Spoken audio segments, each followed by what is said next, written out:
Kwenye changamoto hizi za kukua kiroho tulisema ziko 4. Ya kwanza, changamoto ya kiuchumi.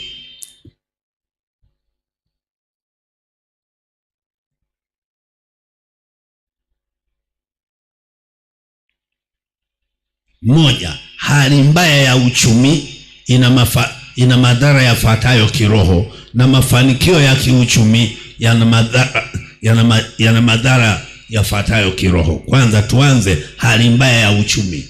Hali mbaya ya uchumi ina madhara gani katika kukua kiroho? Moja, watu huingiwa hofu ya maisha. Hofu ya maisha, Mathayo 6:25 hadi 31.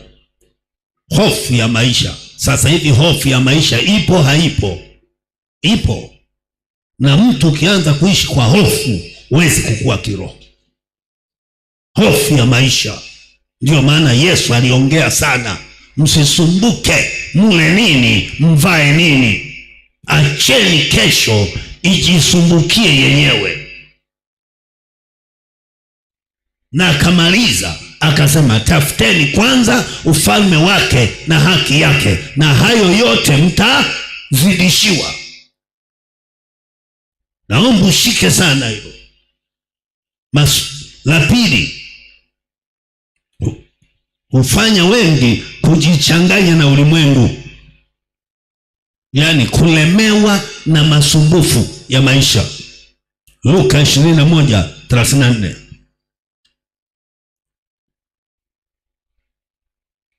Masumbufu ya maisha, kulemewa, confusion. 34 nasema, basi jiangalieni mioyo yenu isije kalemewa na ulafi na ulevi na masumbufu ya maisha haya, siku ile ikawajia ghafla kama mtego unasavyo. Jihadhari usilemewe nini? Ulafi, yani kutosheka, na ulevi, drunkardness, na masumbufu, troubles of this life. Troubles of this life isikulemee. Naomba, Biblia inasema utaua pamoja na kuridhika ni faida kubwa. Yaani hii kitu inaumiza. Yaani ukiwakuta vijana wanaongea, wanajazana mashaka, hofu, biashara mbaya, kila kitu, yani kila kitu. Yani usiposimama na Mungu unaona kila kitu ni kama kimeshaharibika tu. Hapana, bado Mungu yupo, bado Mungu yupo. Jiepusheni na masumbufu ya maisha. Yani usiruhusu moyo wako ulemewe. Usiruhusu hali unayoipitia ilemee moyo wako, iwe mzigo kwenye moyo. Kwa lugha nyingine, kubaliane na mazingira, uridhike. Kama una shati moja, furahia shati moja. Hujajenga nyumba, tuliza moyo wako, pambana kujenga, lakini usiwe mtumwa wa kukosa nyumba. Unanielewa ninachoongea? Heka ni nyingi kiasi ambacho watu sasa, unapokaa katika heka hiyo, huwezi kuwa na maendeleo kiroho, unashuka. Hizo heka zinawashusha mpaka au tunapolala unaota vitu vya ajabu. Una watu wanaota wanafukuzana. Lakini kwa sababu gani? Mawazo, intellectual dreams, wala sio mapepo. Ndoto ziko aina 4. Ndoto za akili, intellectual dreams, ndoto za taswira ya maisha, ndoto za mashetani, ndio zinakuja za ya 4 ya Mungu. Kwa hiyo jihadhari, usiruhusu kulemewa. Muamini Mungu, lakini chapa kazi. Uvivu ni kitu kibaya. Chapa kazi. Tumeelewana? Lakini ya 3, hufanya wengine kukubaliana na maovu, compromise.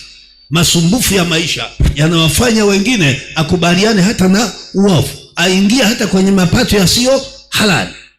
Mabinti wengine nashangaa, anahongwa na mwanaume mwingine, anaamua kujiuza, compromise.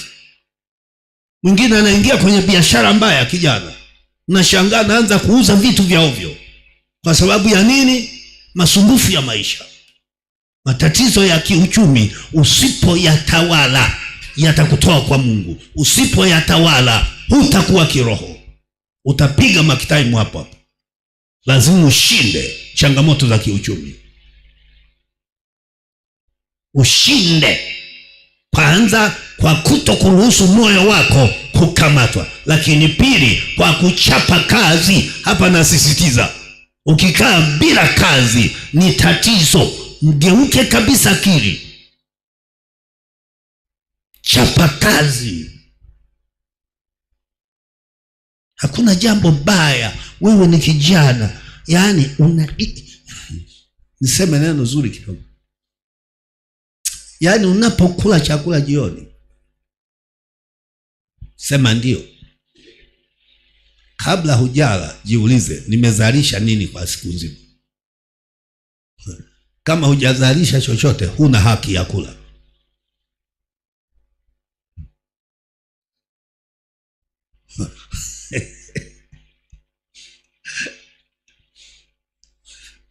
Vipi, mmenyamaza? Ni kweli, labda iwe siku hiyo, lakini wewe tayari una surplus, kwamba ni mzalishaji, unayo akiba. Lakini wewe, kuna watu ambao hazalishi chochote kila siku, lakini ni mlaji super.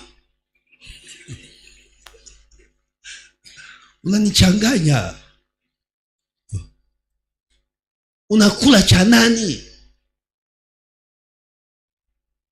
Narudia, maana Biblia inasema, Thesalonike wa pili sura ya 3 kuanzia mstari wa 1 mpaka wa 16, anaongea Paulo juu ya kufanya kazi. Huko mbele tutaliona. Kwa nini watu wanashindwa kuhubiri? Kwa nini mpaka hakuna vitu vinaniuma mimi katika mkutano wa Afrika? Yaani mpaka leo Mwafrika kujenga jengo la kanisa anataka mfadhili Marekani, mpaka nini anataka mzungu, mpaka nini anataka wazungu. Yaani hivi mpaka leo. Sikatai mtu kujitoa, lakini si kwa kujitoa kwa maana saidia maskini.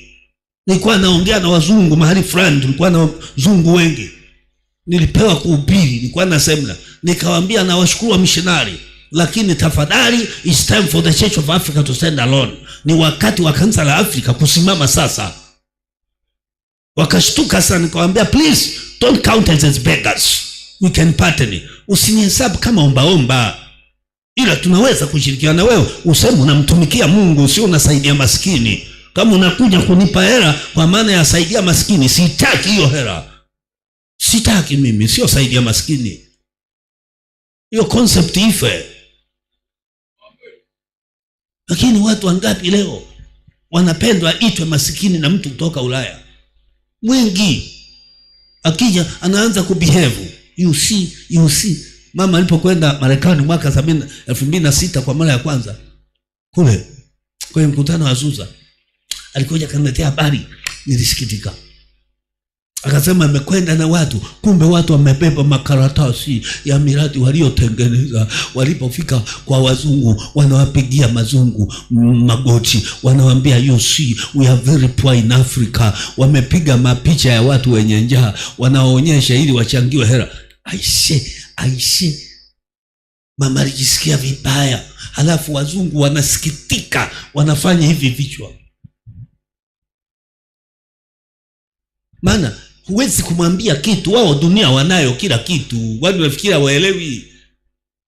Sasa hii hali iondoke.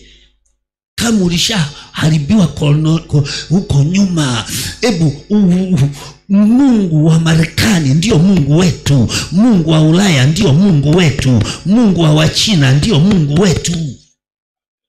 Sitaki.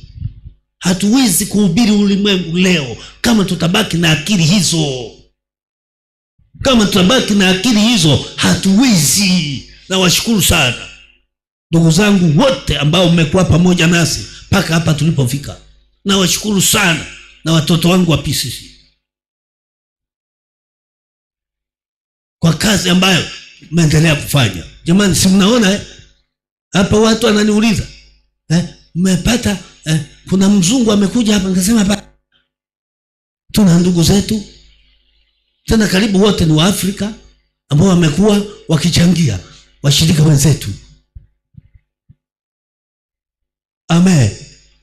Na sisi wenyewe kila siku ukisimama hapa, kila siku tunaitaka nini jamani? Ukisikia tu kudondoka